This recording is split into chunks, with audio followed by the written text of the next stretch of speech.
Bienvenue à tous dans ce nouveau numéro de Direct Grand Débat. Le plaisir est tellement grand de vous savoir nombreux. Vous nous avez toujours fait confiance. Vous nous avez toujours suivis dans le monde via Canal+, au 346 et sur d'autres plateformes. Direct parce que vous nous avez toujours suivis en direct de Kinshasa, capitale de la République démocratique du Congo. Grand parce que nous avons toujours reçu dans ce magazine des grandes figures qui débattent, qui critiquent, qui commentent, qui analysent même les grandes questions d'actualité. Et ce jour, nous avons l'opportunité de recevoir l'une de ces grandes figures. Il s'agit de Mme Ouivine Chemoussa. Elle est cadre de l'UDPS. Elle est facilitatrice de la plateforme de la société civile Forum des leaders. Elle est présidente de la synergie des parents d'élèves d'écoles conventionnées et officielles SPECOC en sigle. La grande question qui fera l'objet, si pas de débats, de commentaires, d'analyses, c'est le 8 mars. Le monde célèbre ce jour, le 8 mars, la journée internationale de la femme. Et ce jour en RDC, le thème national, c'est éducation numérique égalitaire pour la paix et l'autonomisation des femmes et des filles en RDC. Madame Ouivine Chemoussa, merci d'avoir répondu à l'invitation de ce magazine Direct Grand Débat. Oui, c'est à moi de vous remercier pour l'invitation. Malgré votre agenda chargé. Tout à fait. Merci d'être là. Le 8 mars, quel sens vous donnez à cette journée? Le 8 mars, pour moi, ce n'est pas une journée de fête. C'est vrai, on nous envoie des félicitations, bonne fête, bonne fête. On accepte tout simplement puisque ça commémore quand même la lutte que certaines femmes ont menée pour revendiquer leurs droits. Les salariés de l'entreprise ont mené dans le monde pour revendiquer leurs droits et ils ont été tués pour ça. Et en principe, on devait commémorer ces morts-là. Et quand on commémore les morts, c'est pas vraiment une fête, comme dans le bon sens. À mon humble avis, on devait profiter de cette journée pour faire des réflexions profondes, des ateliers de réflexion profonde autour de la parité, autour des revendications des droits de la femme, autour pour le cas de notre pays, autour de cette violence qu'on continue à faire sur la femme. À l'Est, la guerre, c'est la guerre de l'Est, pendant toutes ces années, c'est la femme qui en pâtisse par rapport à cette guerre-là. Et du coup, on devait faire des réflexions et réfléchir sur les mécanismes que la femme pourra mettre en place pour contribuer tant soit peu à l'avancement, à la recherche de la paix dans notre pays et à l'avancement de la parité déjà prônée dans la Constitution par rapport aux droits de la femme. Alors, Madame Ouivine Chemoussa, aujourd'hui, vous estimez que cette journée du 8 mars devait être une journée particulière de réflexion profonde sur les grandes questions liées à la femme, à la jeune fille. Mais est-ce que c'est dire qu'aujourd'hui, vous portez en faux contre le port du pagne le 8 mars? Est-ce que cela devrait se résumer, ne fût-ce que dans le port du pagne par la femme congolaise? Déjà, quand moi je parle à l'africaine, quand je parle de femmes, je vois aussi la jeune fille, hormis les petites filles ou les enfants que j'exclus.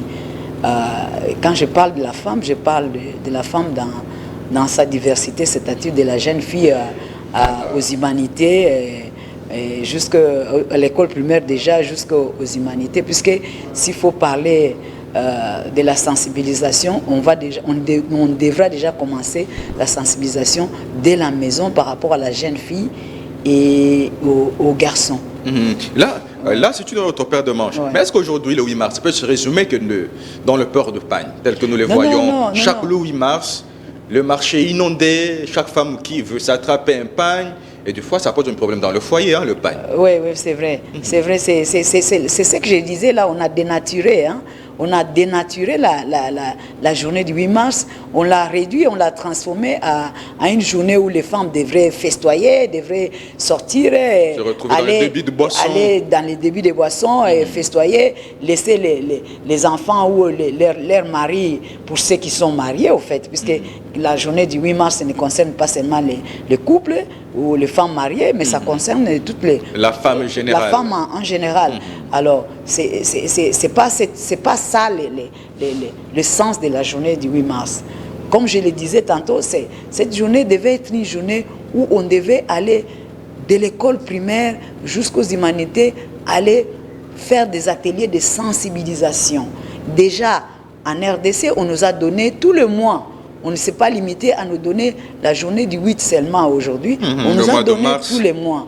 Et raison de plus pour que nous puissions vraiment préparer des ateliers de sensibilisation, hein, pour réfléchir profondément sur les questions liées à la femme, à l'avenir de la femme, de l'éducation et même les thèmes de la numérisation, réfléchir profondément, faire des états déliés sur la représentativité de la femme dans les institutions et comment y arriver, plus par exemple au niveau du Parlement où il y a un écart important par rapport aux institutions où déjà le chef de l'État a fourni pas mal d'efforts et je lui jette des fleurs et chapeau bas à Félix Tshisekedi Tshilombo qui a relevé et rehaussé le niveau de la représentativité de la femme dans les institutions.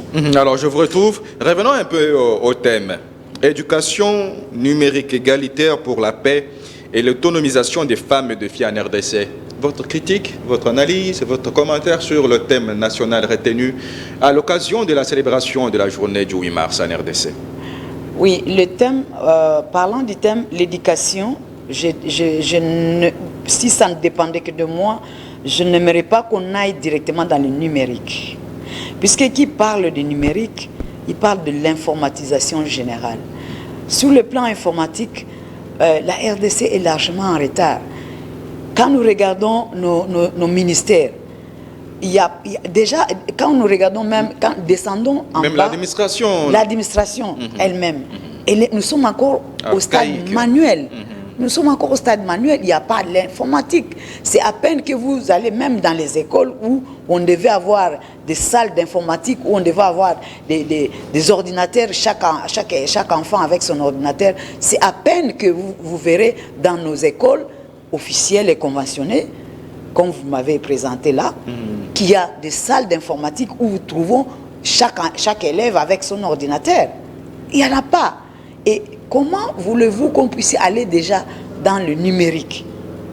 Et surtout avec le niveau aussi d'éducation, d'instruction de la jeune fille, qui n'a pas facilement accès à l'éducation. Voilà. Ça dit qu'on est en train de mettre la charrue devant le bœuf. Il faut commencer un peu plus bas. Parlons d'abord de l'informatisation, de la mise en réseau de toute l'administration.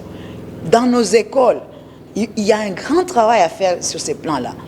Les humanités commerciales, c'est vrai, aujourd'hui, on parle de l'informatique, de la branche informatique au niveau des humanités commerciales. Mais si vous circulez dans nos écoles, ne serait-ce que déjà au niveau de la capitale ici, chaque élève n'a pas son ordinateur. Quand nous allons dans d'autres pays, à l'étranger, aujourd'hui, on ne parle même plus des ordinateurs fixes. Ce sont des portables, des tablettes. Chaque élève a sa tablette à l'école où il travaille sur ces tablettes-là. Et puis, au niveau de l'école même, l'informatique, toute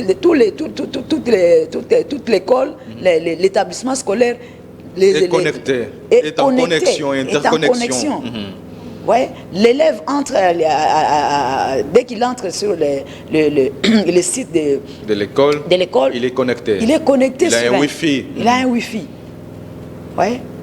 Alors, c'est vrai, l'éducation numérique, c'est très important aussi, puisque quand nous voyons aujourd'hui avec les téléphones, les réseaux, il y a une grande éducation qu'il faut mener là-bas par rapport à ces réseaux sociaux que nous avons. Mais est-ce que c'est dire que la fille, la femme ne s'arrête qu'à Kinshasa ou dans les grandes villes, où on voit certains par rapport à des femmes qui sont dans des villages qui avec un niveau d'instruction encore pas même acceptable. Ouais. Est-ce qu'il fallait parler d'abord d'éducation numérique? Mais c'est pendant que la femme, l'analphabétisation prend un grand pourcentage dans la formation. C'est ce que je suis en train de dire. Quand nous allons dans les provinces, dans les coins les plus reculés de nos provinces, là, il y a à peine qu'il y a des gens qui ont même des téléphones. les téléphones portables, ici les téléphones digitales. Et ils sont encore dans les téléphones des touches. Hein? Et à peine aussi, même ici dans la capitale, nos mamans, il y a à peine des jeunes mamans qui savent manipuler, ne serait-ce que le téléphone ou entrer dans WhatsApp et manipuler. Il y a aussi même des intellectuels qui ne savent pas entrer sur WhatsApp et manipuler ça, c'est déjà la digitalisation. Vous voyez, maintenant, quand nous parlons de numérisation, commençons un peu plus bas. Cherchons d'abord à informatiser l'administration. Ne serait-ce qu'au niveau de l'administration. Vous êtes à la commune, on prend vos informations, on les met directement dans on informatise vos informations, les identités de vos enfants, tout est mis en réseau. Aux affaires étrangères, vous avez la possibilité l'affaire étrangère est facilement capable d'entrer là-bas. Il va dans telle commune, dans le site de telle commune, il voit tout ce qu'il y a comme information statistique des gens qui sont dans cette commune-là. Dans l'avenir, tel avenir, il y a tel nombre de personnes. C'est ça. On n'est pas encore à ce stade-là.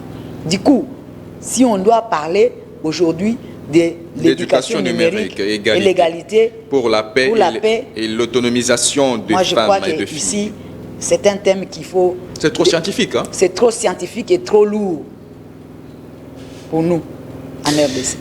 Parlons de l'éducation. Parlons de la paix, oui. Parlons de la paix. De l'autonomisation ou de l'épanouissement. Et l'autonomisation, ça continue encore. Puisque c'est le thème de l'autonomisation faisait partie du thème de l'année passée. Ça continue encore. Est-ce que la femme est autonome aujourd'hui? Je dirais pas totalement. Comment vous expliquez cela? Pas totalement. Comment expliquez-vous cela? Peut-être au niveau de... Tout ça, c'est lié à l'éducation.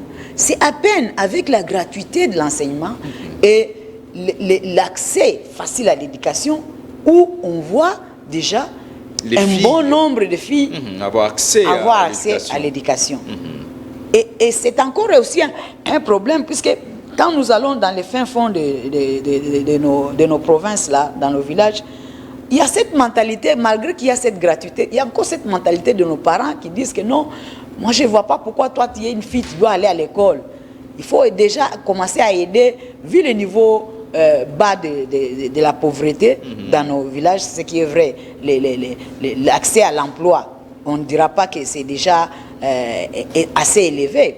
C'est à peine qu'avec les chefs de l'État, on essaie d'augmenter les salaires des fonctionnaires et on essaie de mettre un bon nombre de fonctionnaires qui sont déjà à l'âge de la retraite, en leur payant leurs décomptes. Alors, j'ai dit que c'est un grand travail qu'on doit faire déjà au niveau de nos parents. Puisque vous verrez, à l'heure actuelle, il y a des parents qui ne veulent pas envoyer leurs filles à l'école. Ils disent, mais moi, je vais t'envoyer à l'école pour faire quoi? Toi, tu es bon pour le mariage. Et dis-moi, cette jeune fille-là qui va se marier à 15 ans, à 12 ans, dans le monde actuel, vous allez parler de l'éducation numérique. Ça ne le concerne pas. Parlez de l'autonomisation. Cherchez comment déjà cette fille-là qui n'a pas eu accès à l'éducation, quand elle était encore jeune, elle s'est mariée à 12 ans, à 13 ans, à 14 ans, à 15 ans, elle n'a pas étudié. Parlez de l'autonomisation. Comment on va faire pour qu'elle soit autonome? Alors, Wivi Chimoussa, je rappelle que vous êtes cadre de l'UDPS, facilitatrice de la plateforme de la société civile, Forum des leaders, présidente de la synergie des parents d'élèves d'écoles conventionnés et officiels, SPECOC en sigle. Alors aujourd'hui, lorsque vous revenez sur l'éducation, est-ce que les débats aujourd'hui pourront être ramenés un peu plus loin? Au lieu de parler de l'égalité de sexe, est-ce que c'est mieux de parler de l'égalité des chances? Or, parler de l'égalité des chances reviendrait à parler de l'éducation où tout le monde a d'abord accès à la même éducation et avoir la chance, la même possibilité de chances. Comment vous expliquez cela? Égalité des sexes, égalité des chances. On ne peut pas parler de l'égalité des sexes. C'est impossible. Et c'est là que la journée du 8 mars est tronquée. On ne peut pas parler de l'égalité des sexes. Les sexes, ça ne peut pas être égal. Sinon, moi, je vais dire aujourd'hui, je vais aller à la chirurgie, on le voit à l'étranger. J'ai dit aujourd'hui, je vais en chirurgie et je vais me faire inciser pour que je puisse devenir un homme. Là, c'est ce qu'on appelle l'égalité des chances, des sexes. Puisque moi, je vais me transformer en homme. On ne peut pas parler de l'égalité des sexes. Alors, on doit parler de l'égalité des chances. La thèse que vous soutenez. Je suis femme, je resterai femme, avec tout mon corps de femme, mais je dois avoir les mêmes chances d'avoir accès à l'éducation comme les garçons. Je dois avoir le même chance. Si j'ai le même diplôme qu'un homme, je dois avoir le même chance d'avoir de compétir à l'emploi et qu'on me prenne, qu'on ne me dise pas non, on m'exclut puisque je suis une femme, on n'a pas besoin de la femme pour ce genre de travail. Ça, c'est ce que nous devons, pour lesquels, c'est ces droits-là d'égalité des chances, c'est ces droits-là pour lesquels la femme doit se battre. Dès l'éducation jusqu'à la possibilité de l'emploi, à la possibilité de création de l'entreprise, même au niveau militaire, à la possibilité d'accéder au poste de général, de forces armées, même au niveau... Donc, à tous les niveaux, on doit donner la chance à la femme. On va parler de la représentativité de la femme dans les institutions. Mais alors, aujourd'hui, lorsque vous parlez de l'égalité des chances, comment vous faites le parallélisme entre l'égalité des chances et cette question de la parité? Ça se lie, ça converge, ou il y a une cassure de pont? Ça se lie. Comment? Si on ne peut pas atteindre la parité sans commencer par l'égalité des chances. Puisque c'est cette parité c'est cette égalité des chances qui va amener la parité. Ça dit que quand vous voyez par exemple dans un parti politique, il faut donner la chance, la même chance qu'on donne à la femme, on doit la donner à l'homme. Vous verrez dans bon nombre de partis politiques, il n'y a pas assez de femmes qui occupent par exemple le poste de secrétaire général du parti. C'est à peine qu'on voit certaines femmes qui fondent leur parti politique et ils sont même combattus au sein de leur parti politique et même par les hommes. C'est ça le problème. Si on doit aller au marché de l'emploi, j'ai dit n'importe quoi, et à l'accès au financement. On doit donner l'accès au financement aux projets féminins, les mêmes possibilités aux projets féminins qu'aux projets masculins. Si on va aux listes de députations qu'on présente par les partis politiques, on doit aligner autant de femmes qu'autant d'hommes. Mais est-ce que la parité est un favoritisme? Et pour arriver à cela, c'est ce que je disais tantôt là. Moi, j'ai combattu depuis longtemps dans l'éducation et je vais revenir toujours par là. Puisque tout commence par là. L'éducation, tant au niveau de l'école qu'à la maison. Vous verrez, à l'époque, chez nous les Africains, plus particulièrement nous les Congolais, vous avez les parents qui ont des enfants. Déjà à l'époque où il y avait difficulté de payer les frais scolaires, difficulté, vous verrez que bon nombre de filles s'étaient exclues déjà au niveau de l'école. Vous voyez à la maison, il y a un parent qui dit ma fille, toi tu dois faire la cuisine, tu dois préparer. Les garçons ne peuvent pas toucher aux assiettes, ils ne peuvent pas laver les assiettes. Et du coup, un couple où il n'y avait que des garçons, cette maman-là souffrait puisqu'elle n'avait personne pour l'aider dans les travaux à la maison. Tout simplement puisqu'on dit qu'on catégorise un certain nombre de travail à la fille, un certain nombre d'emplois, et même dans les jouets qu'on achète. Peut-être c'est actuellement qu'il y a... ce n'est pas lié à la nature? La nature féminine a quand même ses caprices. La nature masculine a ses caprices liés aux jouets, à la considération. Ça s'éduque. La nature féminine, ça s'éduque. Ça dit que c'est nous-mêmes les parents qui imprimons cette nature aux enfants. Non, mais est-ce que ce n'est pas lié au sexe? Moi, je l'ai dit. Est-ce que ce n'est pas lié au sexe? C'est une femme, c'est un garçon? Pas nécessairement. Je dis pas nécessairement, puisque moi, j'ai la chance d'avoir des garçons et des filles. J'ai dit, mon fils cadet, de lui-même, je ne lui ai jamais envoyé laver les assiettes. Mais c'est le travail qu'il aime plus. Tu le vois les samedis, parce qu'il sait que les dimanches, il y a pas la ménagère n'est pas à la maison. Lui-même se réveille les dimanches, il va à la cuisine, il lave les assiettes, il essuie très bien la cuisine. Et quand je me réveille, je le trouve déjà en train. Je ne l'ai jamais envoyé. Donc c'est pour dire quoi? Il s'est imprimé ça, puisqu'il a vu qu'à la maison, chez moi, et les filles travaillent et les garçons travaillent.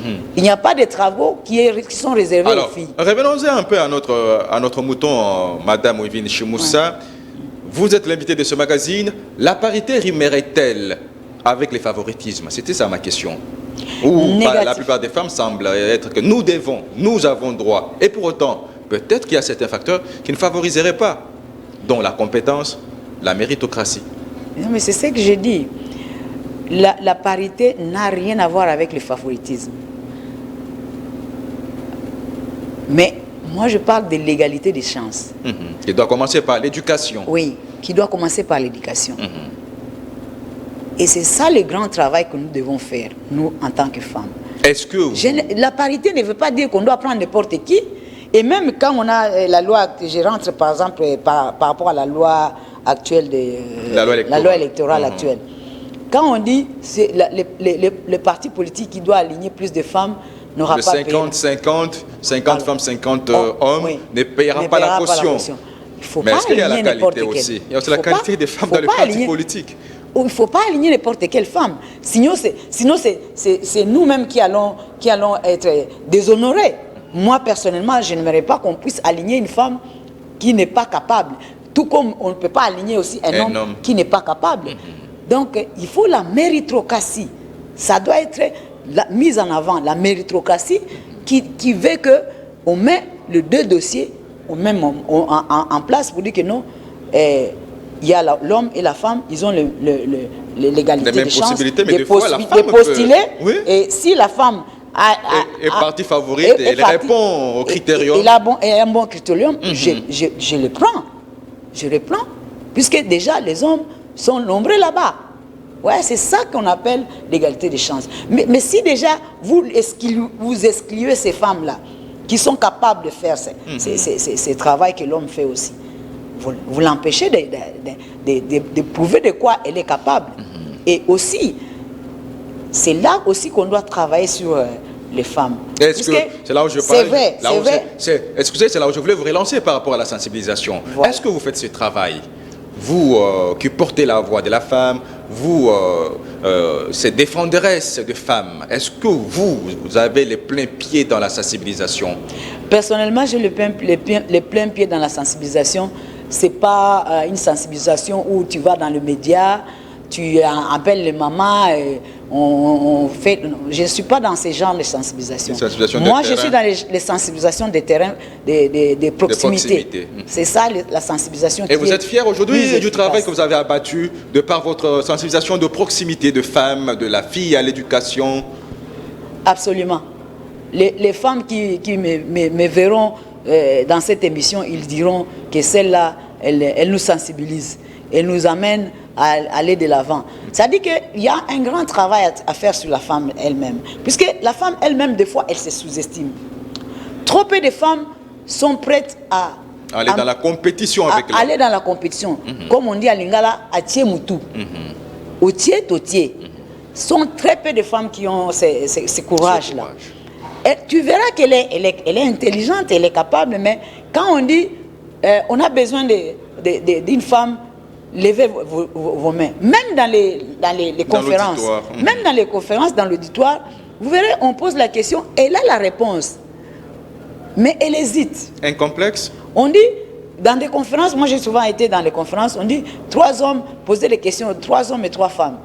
Mais vous verrez, les hommes ravissent dans tous les quotas. Les questions des femmes. Elles ont des questions là-bas, mais elles hésitent de parler. Et c'est dû à quoi? Un complexe? Quelqu'un qui vient à côté m'a dit non, sois à l'aise. Même si tu ne parles pas correctement français, exprime-toi. Le français n'est pas notre langue. Tu peux t'exprimer même en lingala. Mais l'essentiel est que tu puisses faire valoir tes idées et tes arguments. Ouais. Alors, oui, Vinci Moussa, aujourd'hui, la femme, la formation, elle est diversifiée. C'est ma question que je voulais vous relancer. La formation, l'éducation, comment vous comptez encadrer des femmes qui ne sont pas forcément, il faut faire l'université, l'étude. Est-ce qu'il y a moyen d'encadrer les jeunes filles dans d'autres disciplines, mais qui plus tard ces femmes peuvent être utiles à la société? Oui, il faut faire la part des choses d'abord. Il y a ce qu'on appelle l'éducation et l'instruction. Les deux doivent aller de pair pour avoir une femme parfaite. Comme on dit, qui éduque une femme éduque une nation. Toute une nation. Mais les gens oublient que On peut avoir une éducation, ça dit tu as les diplômes, mais si tu n'es pas très bien instruit, l'instruction commence dès la maison. C'est ce que je disais là. Il y aura un couac. Aujourd'hui, nous avons des diplômés. Mais est-ce que ces diplômes-là, ces licences-là sont des vraies licences? Sur le marché, dans la pratique, on voit que ça ne produit pas de fruits. Vous voyez, c'est deux types ces deux termes-là que je viens de dire, l'éducation et l'instruction, et l'instruction doivent aller de pair. C'est pour dire quoi? Dans le temps, on avait vu nos mamans qui n'allaient pas à l'école, mais qui allaient dans le foyer, ce qu'on appelait foyer à l'époque. Ils recevaient tout type d'éducation là-bas. Il y a ceux qui s'étaient à 2 ans, 3 ans, qui devenaient des couturières, qui avaient des ateliers de couture.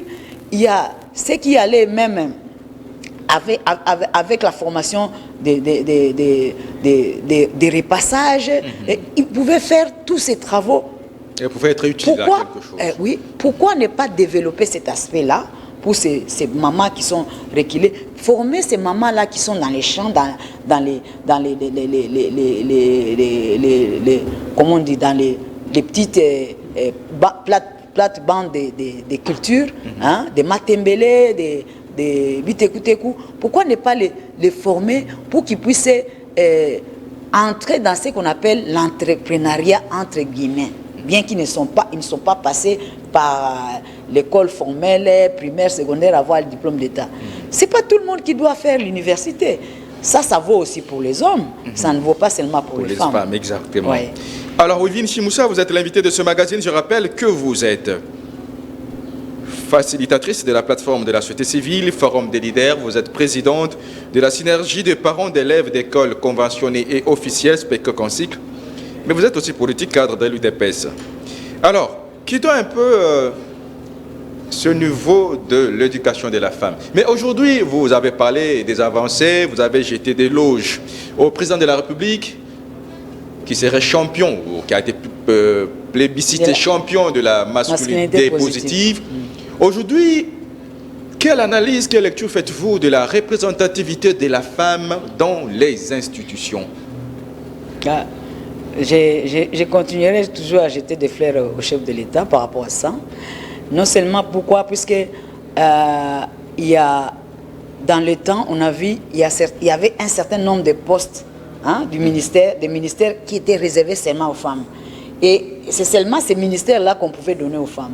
Je me rappelle encore au cours d'une émission, avant que le chef de l'État ne prenne possession de son pouvoir, quand on était encore en train d'attendre la proclamation des résultats positifs, moi je suis passé dans un débat sur les chaînes pour dire, en tout cas, je demanderai au chef de l'État que cette fois-ci, on a combattu dans l'opposition, on doit faire les choses différemment. Et c'est ce qu'il a fait. Je crois qu'il a suivi les conseils. Pour dire que non, il n'y a pas de ministères clés qui sont réservés aux hommes et des ministères qui sont réservés seulement aux femmes. Comme aujourd'hui au ministère de Mines, il y a une femme. Voilà. À la Banque centrale. À la Banque centrale. Et au ministère de l'Environnement.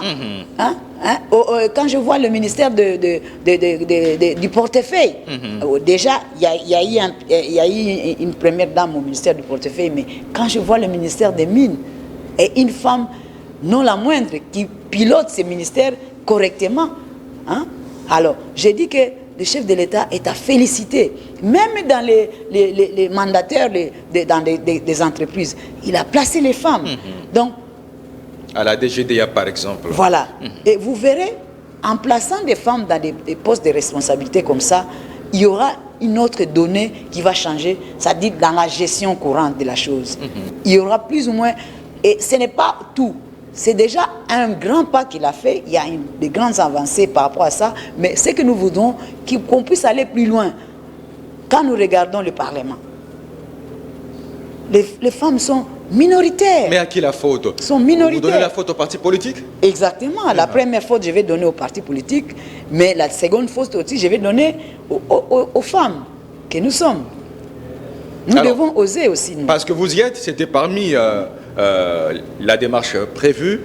Nous sommes dans une année purement électorale. Le 8 mars, ou le mois de mars, qui coïncide avec cette année électorale, qu'attendre de la participation de la femme aux prochaines élections? Oui, ici, je vais interpeller les femmes. Et, la loi électorale nous a déjà donné l'avantage, clairement, pour dire que non, aucune liste ne passera sans qu'il y ait les femmes dans cette liste-là. C'est déjà un acquis, je dirais un avantage qu'on vient nous donner. Maintenant, il nous appartient à nous de foncer. Il nous appartient à nous de crier tout haut et dénoncer les responsables de nos partis, de nos partis politiques qui nous refuseront l'accès à postuler. Hein? Et il y a beaucoup de places à postuler. Il n'y a pas seulement la députation nationale. Il y a la députation provinciale, il y a municipale, au local, tout ça, urbaine, tout ça. Je dis par exemple, au niveau municipal et local et urbain, on n'a pas besoin d'avoir une femme avec un diplôme de licence. On n'a pas besoin de ça. Si elle a son diplôme d'État, elle peut postuler. Hein? Elle peut postuler à ces niveaux-là. C'est pour dire que cette fois-ci ou jamais, nous devons saisir cette occasion. Est-ce que vous êtes en train de vulgariser cette loi électorale pour que les femmes s'imprègnent du contenu, que l'avantage est que tout parti politique qui présentera une liste avec 50 femmes, 50 femmes, ne paiera pas la caution. Mais est-ce que vous êtes déjà plongé dans cette vulgarisation de cette loi électorale? Oui, on aura un planning pour ça. On aura un planning à mettre en place pour ça. Pour le moment, on était dans la sensibilisation par rapport à l'enrôlement. Mais d'ici là, on va passer à une autre vitesse pour sensibiliser les femmes. Mais je sais qu'il y a un bon nombre de réseaux et de femmes qui ont déjà commencé à faire ce travail de sensibilisation des femmes pour postuler dans les échéances électoraux qui vont venir à dissiper. Alors, je disais que ce travail de sensibilisation sera fait non seulement par les femmes, et ça doit aussi être fait par les hommes, les hommes politiques, pour amener les femmes à se retrouver. En commençant par les partis politiques eux-mêmes. Oui, les partis politiques. Ce travail doit être fait, c'est ce que je disais, par les responsables des partis politiques doivent commencer déjà à faire ce travail pour sensibiliser les femmes. Et au-delà de ça, vous savez que les médias aussi jouent un rôle important.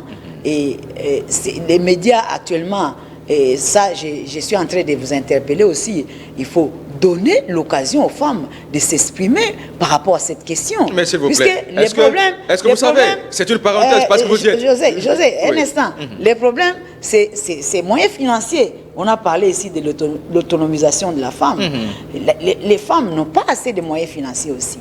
Qui dit postuler, il faut avoir des moyens financiers pour faire les campagnes, la campagne plutôt. Alors, ces femmes-là, ils vont postuler, c'est vrai. Mais est-ce que les partis politiques mettront à leur disposition les moyens pour battre campagne comme les hommes? Puisque, qu'on se le dise, c'est les hommes qui ont plus de moyens que les femmes. Et c'est pourquoi le thème de l'autonomisation de la femme continue à revenir. Et c'est ça, ce sont ces paramètres-là qui vont peut-être peser pour amener, tirer à la baisse les nombres de femmes à postuler. Alors, Wivinsi Moussa, l'invité de ce magazine Direct Grand Débat. Aujourd'hui, le 8 mars, la paix revient dans le thème national retenu en RDC. Et pendant ce temps, c'est la RDC qui est agressée par le Rwanda via les terroristes du M23. Et c'est la femme qui est victime des violences, tueries, viols. Que dire de la femme? Quel rôle peut jouer la femme? Quel apport pourra apporter la femme dans les différentes démarches pour qu'enfin la paix revienne dans la partie est de la RDC? Ici, je suis en train même de pleurer dans mon fort intérieur. Quand je pense à tous les mamans qui sont en train de souffrir, quand je vois ces mamans qui transportent et les bébés et les fardeaux sur le dos, sur la tête, en train de courir ça et là, et là où il va arriver, il assiste impuissamment à l'un de ses enfants qui pourrait peut-être un jour devenir président de la République, ou un jour devenir ministre, en train de mourir de la faim, puisqu'il a été chassé de son champ par la guerre, et cette guerre n'est menée en majorité que par les hommes. Ici, je suis en train d'interpeller ces hommes-là qui combattent à l'est de la RDC pour chercher à récupérer nos terres. Je suis en train de les interpeller. Ils sont venus du ventre d'une maman quelque part, et c'est cette maman-là qui est en train de souffrir au moment où nous parlons. Je les interpelle. Mais je jette les fleurs à nos vaillants combattants FARDC qui continuent à se battre jusqu'aujourd'hui pour éviter qu'un seul centimètre de notre territoire puisse être pris par les étrangers. Et je crois, avec toute la diplomatie que le chef de l'État a mise en place et tous les efforts de guerre que le chef de l'État est en train de prendre pour mettre fin à cette guerre qui a fait des décennies, je crois qu'on finira par y arriver. Et je suis en train d'interpeller tous nos mamans aujourd'hui pour dire qu'en principe, comme je l'avais dit dès le départ, ce n'est pas une journée où nous devons festoyer, aller dans les bars, danser, boire. Non, non, non, non, non. Au besoin, c'est une journée où nous devons être tous en prière pour implorer le Dieu très haut, puisque ça n'est trop. Ça n'est trop. Est-ce que vous vous êtes levé? Est-ce que les femmes vous êtes levées comme un seul homme, d'une seule voix? Ou vous, apparemment la femme n'est pas tellement intéressée à ce qui se passe à l'Est. Non, non, non, non. Or la femme c'est un pouvoir. Non, non. Mais comment ça perdure? Non, non. Quand vous regardez actuellement même les jeunes recrues au niveau des FARDC, il y a pas mal de femmes qui ont été qui se sont données en volontaire là-dedans. Et quand je vois aujourd'hui la sensibilisation de plusieurs organisations de la société, de plusieurs organisations de femmes sur les réseaux sociaux qui se sont dit aujourd'hui, niet, on n'ira pas dans les bistrots, boire et manger, mais on veut commémorer nos morts.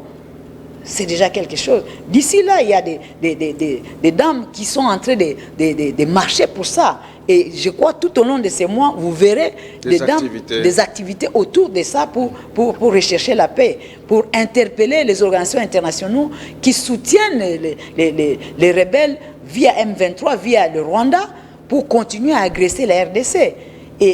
Mais moi, je suis confiant que d'ici là, on verra que la donne va changer. Puisque ça n'est trop, cette guerre doit nécessairement cesser. Jusqu'à quand on va continuer à agresser la RDC pour ses richesses? Jusqu'à quand? Et aussi en complicité de nous-mêmes les Congolais, qui se disons Congolais. Et c'est l'interpellation que moi je suis en train de faire à tous les Congolais et Congolaises qui se disent Congolais de sang. Ils doivent cesser à entrer en connivence avec les rebelles pour agresser leurs propres frères et sœurs. Wivine Moussa, facilitatrice de la plateforme de la société civile Forum des leaders, présidente de la synergie des parents d'élèves d'école conventionnés officiels, SPECOC en sigle, membre de l'UDPS. Nous allons devoir nous séparer d'avec vous. Vous avez vos 5 minutes. Quel message adressez-vous à la femme en termes de l'autonomisation, en termes de paix, en termes de prise en charge? Oui, le message que je vais adresser aujourd'hui à la femme, c'est que nous les femmes, nous devons nous souder. Nous devons nous souder les coudes. Nous devons être unis pour gagner cette pari qui est l'égalité des chances, qui est l'autonomisation. Puisque si nous attendons que les hommes nous viennent au secours, ça n'arrivera pas. Que ce soit par rapport aux élections. Nous les femmes, nous devons nous souder les coudes pour que nous puissions arriver à relever le niveau de la représentativité des femmes dans les institutions et au niveau de toutes les institutions en fait. Que ce soit à la maison, nous les femmes, nous devons nous céder le coup, nous unir, nous tenir la main dans la main pour que nous puissions gagner notre pari. Si nous y allons en ordre dispersé, sans unité d'esprit et de pensée, je crois qu'on continuera à rentrer dans ces thèmes-là. C'est vrai, on ne va pas nous battre avec les hommes, mais on va se souder les coudes pour aller vers ces hommes, pour leur faire voir ce dont nous sommes capables.